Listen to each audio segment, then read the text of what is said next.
নির্বাচন নিয়ে ডক্টর মোহাম্মদ ইউনূসের সাথে বিএনপি প্রতিনিধি দলের যে বৈঠক, সেই বৈঠক শেষে মির্জা ফখরুল ইসলাম আলমগীর জানিয়েছেন যে তারা প্রধান উপদেষ্টার বক্তব্যে সন্তুষ্ট নন। কারণ হচ্ছে প্রধান উপদেষ্টা ডক্টর মোহাম্মদ ইউনূসের সাথে বিএনপির যে বৈঠক, সেটি বৈঠক শেষে বিএনপি অনেকটা খালি হাতেই ফিরেছে। বিএনপি খালি হাতে ফেরার কারণে বিএনপি অনেকটা হতাশ বা তারা তার বক্তব্যে সন্তুষ্ট নন।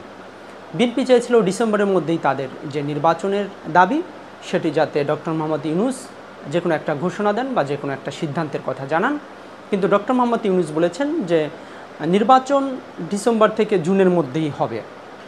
মির্জা ফখরুল ইসলাম আলমগীরের প্রসঙ্গে কিন্তু বলেছেন যে ডক্টর মোহাম্মদ ইউনূস কিন্তু বলেননি যে ডিসেম্বরে এটি হবে না, তিনি বলেছেন যে ডিসেম্বর থেকে জুনের মধ্যে হবে।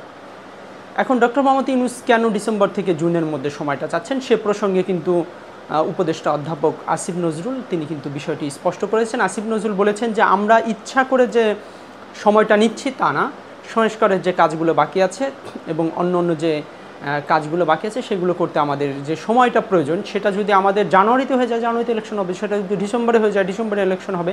আমরা ইচ্ছা করে কোনো সময় নিব না, সময়টা আমরা সেজন্য নিচ্ছি আমাদের কাজগুলো আমরা শেষ করার জন্য আমাদের এই সময়টা প্রয়োজন।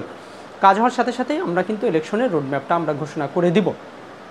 এ প্রসঙ্গে কিন্তু এনসিপির যে সভাপতি নাহিদ ইসলাম তিনি বলেছেন যে আজকে তিনি মার্কিন উপপররাষ্ট্রমন্ত্রীর সাথে দেখা করেছেন। দেখা শেষে তিনি সাংবাদিকদের বলেন যে সংস্কার কার্যক্রম শেষ হওয়ার আগে ইলেকশন দিলে সেই ইলেকশনে তারা যাবে কিনা সেটি নিয়েও কিন্তু তারা বিবেচনাধীন সে সিদ্ধান্ত তাদের। এখানে ডক্টর মোহাম্মদ ইউনূস তিনি একজন international personality. Doctor Mohammad Yunus অত্যন্ত কমিটেড পারসন। তিনি চাবেন যে সংস্কার কার্যক্রম বা রাষ্ট্রের যে কাজগুলো যেগুলো সবার দাবি সেগুলো যত দ্রুত শেষ করে নির্বাচন দেওয়া যায়, তিনি কিন্তু সেটি চাবেন। তিনি ক্ষমতায় থাকার জন্য এক মুহূর্ত চেষ্টা করবেন বা সেই ধরনের তার যে অভিলাষ নাই, তার যে উচ্চাকাঙ্ক্ষা নাই, সেটি কিন্তু তিনি বারবার পরিষ্কার করেছেন এবং সেটি আজকে কিন্তু আইন উপদেষ্টা অধ্যাপক আসিফ নজরুলও বলেছেন যে না, তারা সংস্কার কার্যক্রম শেষ হওয়ার সাথে সাথে তারা ইলেকশন দিয়ে শান্তিপূর্ণভাবে তারা ক্ষমতা হস্তান্তর করতে চায় এবং তারা চায় যে বাংলাদেশে একটা নির্বাচিত প্রতিনিধি তারা বাংলাদেশের ক্ষমতা গ্রহণ করুক এবং দেশ শান্তি সমৃদ্ধির দিকে এগিয়ে যাক।